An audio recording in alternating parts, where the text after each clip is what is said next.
Welcome back to the deep dive. Looks like we've got a pretty interesting batch of stuff to dig into today. You've sent us a whole bunch of articles, videos, even some Reddit threads. It seems like everyone's talking about all these tech hubs popping up all over Africa. Yeah, it's really caught my eye too. The sheer ambition of it all is just remarkable. I mean, we've got everything from YouTube videos showcasing individual projects to these really in-depth articles analyzing the entire tech landscape in Africa. It does feel like we're witnessing a pretty pivotal moment, right? Yep. So let's dive into all this and try to figure out what's driving this whole tech boom. What are some of the challenges they're facing, and what it could all mean for the future of the continent?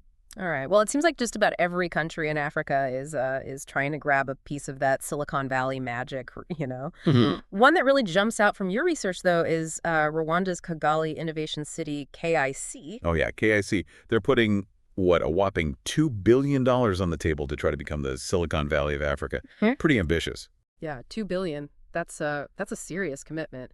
And especially considering Rwanda's history and how much they still rely on agriculture, it's a pretty bold move. It is. So what's the thinking behind all of this? I mean, they're really not shying away from those Silicon Valley comparisons, are they? Not at all. They're going all in on this. But KIC is actually it's really deeply connected to their national development plans, Yeah. Vision 2020 and Vision 2050. They're basically trying to transform their entire economy, shifting away from agriculture and towards a more digital knowledge-based society. Wow, that's a pretty dramatic shift. So how are they actually going about making this happen? Well, they're partnering with a lot of international investors and top universities like Carnegie Mellon, even some major corporations. Hmm. They're really pulling out all the stops to try to make KIC a world-class tech hub. Yeah, and the potential impact of something like this is it's huge, right? I mean, Yeah. think about all the new jobs, the foreign investment it could bring in.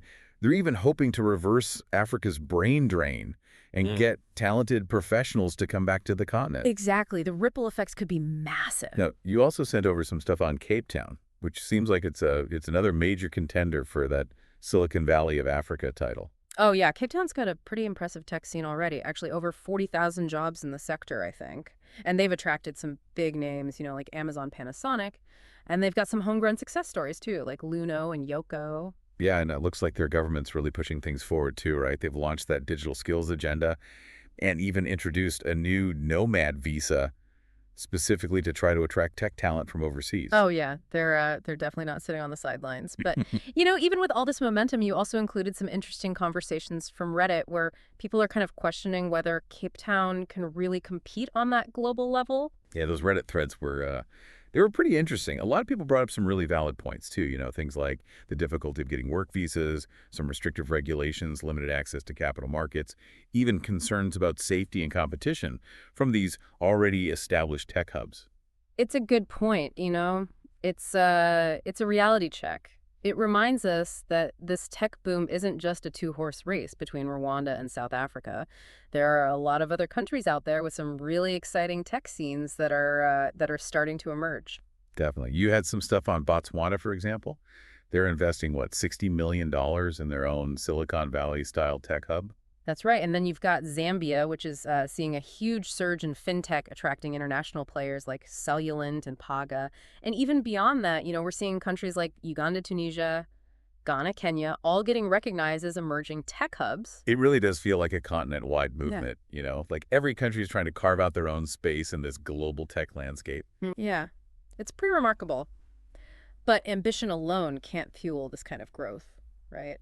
There's got to be something more driving all of this. Absolutely. So what is it? What's really behind this surge in African tech? Well, one of the key things we're seeing, and this comes up a lot in your research, is that there's been a huge increase in investment both from local and international players. We're seeing venture capital firms, angel investors, even big corporations pouring money into African tech, particularly in the fintech sector. Yeah, speaking of fintech, you included some data on funding rounds for Nigerian startups. The numbers were they were pretty impressive, especially considering that the global tech investment scene has been kind of slowing down lately. Yeah, it's definitely bucking the trend. It seems like investors are starting to recognize the massive potential of the African market. And it seems like governments are playing a pretty big role too, right? I mean, things like regulatory sandboxes and policies like that Nigerian startup bill are helping to create a more supportive environment for these startups to grow. Yeah, absolutely. It's like a positive feedback loop. Government support encourages innovation, which then attracts more investment and so on. But like any rapidly growing ecosystem, there are going to be some growing pains along the way, right? As much potential as there are also some pretty big obstacles that these African tech hubs are going to have to overcome. Oh, for sure. I mean, one of the things that comes up again and again in your research is the issue of infrastructure. You know, just basic things like reliable access to electricity and internet connectivity, especially in more remote areas. It's still a major challenge in many parts of Africa. Yeah, and then there's the issue of talent. While a lot of these countries have a young and eager workforce, access to specialized tech skills is still a big hurdle. Yeah. Attracting and retaining top talent is going to be crucial for their long-term success. Absolutely. And then there's the whole question of securing long-term investment. We've Yeah. seen this initial surge in funding, but making sure that it continues over the long haul is going to be really important for these tech hubs to really flourish. And let's not forget about the political landscape, too. In that Nigerian tech documentary you shared, one of the founders said something that really stuck with me. They said, the evolution of the ecosystem is inconsistency. It just highlights how much unpredictable government policies and bureaucracy can really stifle innovation. Yeah, that's a really powerful quote. It's a good reminder that consistent and supportive government policies are absolutely essential for this whole thing to work.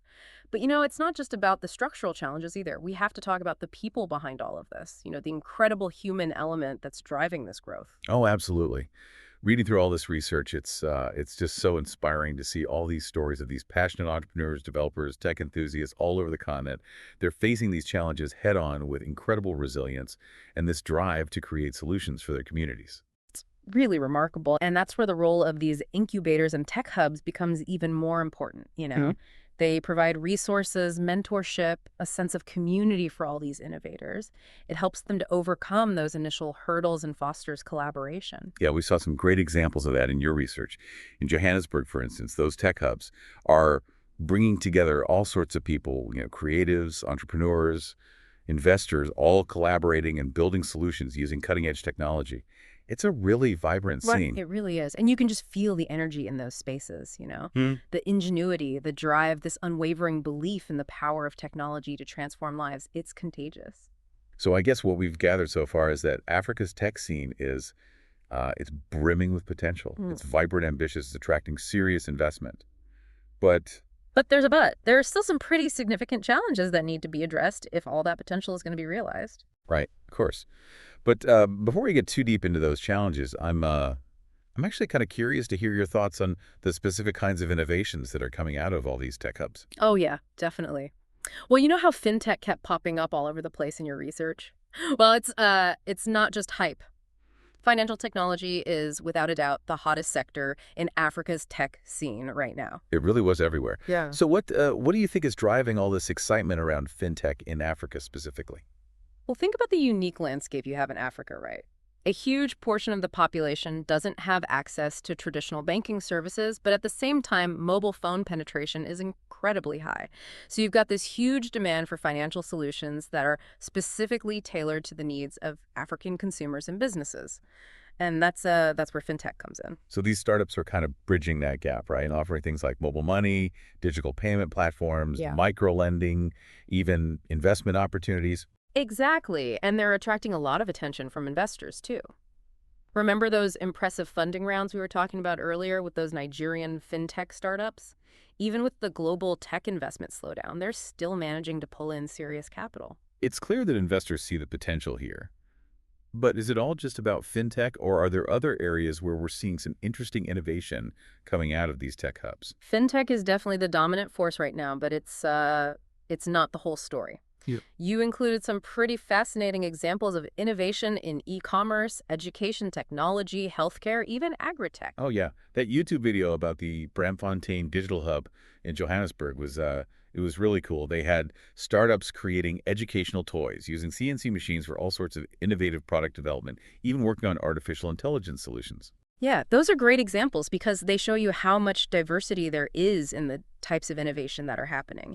And it's not just about copying what's being done in Silicon Valley. These African entrepreneurs are tackling a wide range of challenges and coming up with really creative solutions that are relevant to the specific needs and contexts of their communities. Which kind of brings up a big question. What do you think really makes these African tech hubs unique? Are they just trying to recreate Silicon Valley, or are they forging their own path? That's a great question. While there's definitely some inspiration being taken from the Silicon Valley model, especially in terms of, startup ecosystems and venture capital approaches, there's definitely a distinct African flavor emerging. Yeah, one thing that really stood out to me was this emphasis on solving African problems. Yeah. A lot of these innovations have this strong social impact element built into them. Yeah, absolutely. It's not just about chasing profits. It's about improving lives and uplifting communities. They're developing solutions for things like poverty, lack of access to healthcare and education, even tackling climate change. There was a quote from one of the founders in that Nigerian tech documentary that really stuck with me. They said, it's not enough to build a solution on top of that. Yeah. To actually create scale and, the type of solutions that we need, we have to think about things on first principles and from the ground up. Yeah, that's a really great quote. It really captures the mindset that we're seeing. It's about understanding the unique context, leveraging local talent, and building solutions from the ground up that are truly relevant to the African experience. It's about using technology as a tool for empowerment and driving positive change. But we have to be realistic too, right? There's a lot of hype around all of this. Can it really live up to all the expectations? That's a fair point. We've seen tech bubbles burst before, and there's always the risk of overpromising and underdelivering. But the underlying fundamentals here are actually really promising. Africa has a young and rapidly growing population, rapid urbanization, a rising middle class. There's a real demand for the types of solutions these tech hubs are creating. And as we've been discussing, we're seeing more and more investment coming in, both from within Africa and from global players who are starting to recognize the potential of this market. Right. But of course, challenges still remain. Infrastructure needs to improve, regulatory frameworks need to be supportive, access to capital needs to be sustained. But if those challenges can be addressed, the potential for growth is it's enormous. It's about fostering a sustainable ecosystem where innovation can really thrive and genuinely transform the continent. Like in that article you shared about Rwanda's KIC project, they're not just building a tech hub, they're trying to build an entire knowledge-based economy. Yeah, that's an important distinction. They're investing in education, research, and development to create this pipeline of skilled talent that can drive innovation for years to come. It's about creating an environment where those Silicon Valley dreams can actually become an African reality. It's really inspiring to see. But, in all this talk about investment and infrastructure and ecosystems, let's not lose sight of the people behind it all. We've heard all these stories of incredible resilience, passion, this deep belief in the power of technology to change lives. Oh, absolutely. It's amazing to see how these entrepreneurs are overcoming these challenges, collaborating, building solutions for their communities. And it raises a really interesting question for us and for you as someone who's engaging with this topic. What role can we play in all of this? Is it just about observing from afar, or can we actually contribute to its success? That's a really important question. Hmm. It's easy to get caught up in the excitement or the skepticism around all this, but to really understand the impact, it's important to go beyond just passive observation. Exactly. I think one of the key takeaways for me is this idea of shifting perspectives. Hmm. For too long, the narrative about Africa has been dominated by stories of poverty and conflict and aid dependency. Yeah. And while those realities are certainly part of the story, this tech boom offers a completely different perspective, one that's focused on innovation and entrepreneurship and homegrown solutions. It reminds us that Africa is not a monolith. It's a continent that's full of diverse talents and creativity and this hunger for progress. And we've seen that firsthand in the passion of these entrepreneurs, the energy of these tech hubs, the ambition of these governments that are investing in a digital future. And that shift in perspective it's really crucial. It challenges those preconceived notions and opens up new possibilities for engagement and collaboration. So instead of asking, what can we do for Africa, Mhm. maybe a better question is, how can we collaborate with Africa? That's a fantastic point. It's about recognizing the agency and the expertise that already exists on the continent and finding ways to contribute in a meaningful way. That could involve supporting African-led initiatives, investing in local talent development, partnering with those tech hubs to share knowledge and resources. Even just amplifying the stories of these African innovators can make a huge difference. It's about shifting the narrative from one of charity to one of partnership and mutual benefit. And for anyone out there with an entrepreneurial spirit, there's a whole world of opportunity here. We heard from founders who talked about the need for infrastructure development, Mhm. the need for specialized skills, the need for solutions that are tailored to the African context. So if you're an entrepreneur listening to this, ask yourself, what problems can I help solve? What skills can I bring to the table? How can I contribute to building a more sustainable and inclusive tech ecosystem in Africa? It's a call to action not just for investors or tech giants, but for Yeah. anyone who's passionate about innovation and making a positive impact. It's about seeing Africa not as a recipient of aid, but as a partner in progress, a continent that's shaping its own digital destiny. And that's what makes this whole deep dive so fascinating. It's not just about understanding the tech landscape, it's about understanding the human stories that are woven into it. It's about recognizing the potential, Uh, acknowledging the challenges, and ultimately choosing to engage with this transformative moment in Africa's history. So as we wrap up our exploration of Africa's tech ambitions, we leave you with this final thought. How will you engage with this tech revolution? What role will you play in shaping this story as it continues to unfold? The future is being written right now, and Yeah. it's a story worth being a part of. Thanks for joining us on the deep dive. Wow, so we've covered a lot of ground here, haven't we? I mean, from these huge, ambitious projects to the very real challenges they're all facing.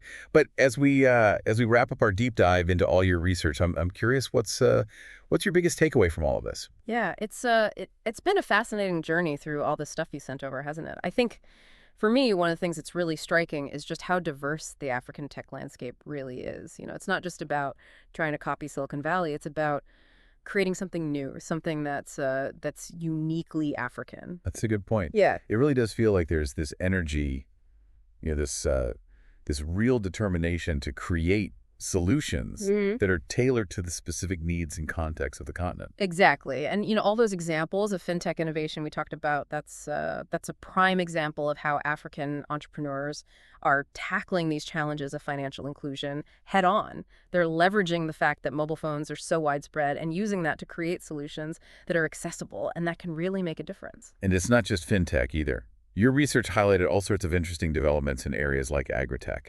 Using technology to address food security and improve agricultural practices. Yeah. It seems like there's this real focus on using technology to create positive change, not just to make money. Absolutely. And that's where the human element really shines through. We've seen all these stories of entrepreneurs, developers, innovators who are so passionate about using technology to empower their communities and to build a better future for Africa. Yeah, I think that's what's been most inspiring for me, just the resilience and the ingenuity of all these people who are overcoming these challenges and building solutions that are really relevant to the African experience. It's a good reminder that innovation isn't limited to just one place. It's happening all over Africa, driven by this desire for progress and this belief in the power of technology to change lives. So as we wrap things up here, what's the one thing you hope our listeners will take away from all of this? What's the most important message you want them to remember? I'd say the key takeaway here is that Africa's tech scene is a story that's still being written, and it's a story that's definitely worth paying attention to. It's a story of innovation resilience, this unwavering belief in a brighter future, and it's a story that we can all be a part of. It's a story with challenges, of course, Yeah. but it's also a story with a huge amount of potential and opportunity. Well, thanks for joining us on this journey of discovery. We hope it sparked your curiosity and maybe even inspired you to learn more about this incredible, dynamic, evolving landscape. It's a fascinating space to watch unfold, that's for sure. Absolutely. Well, that's it for this deep dive into the world of African tech. Thank you. Thanks for listening.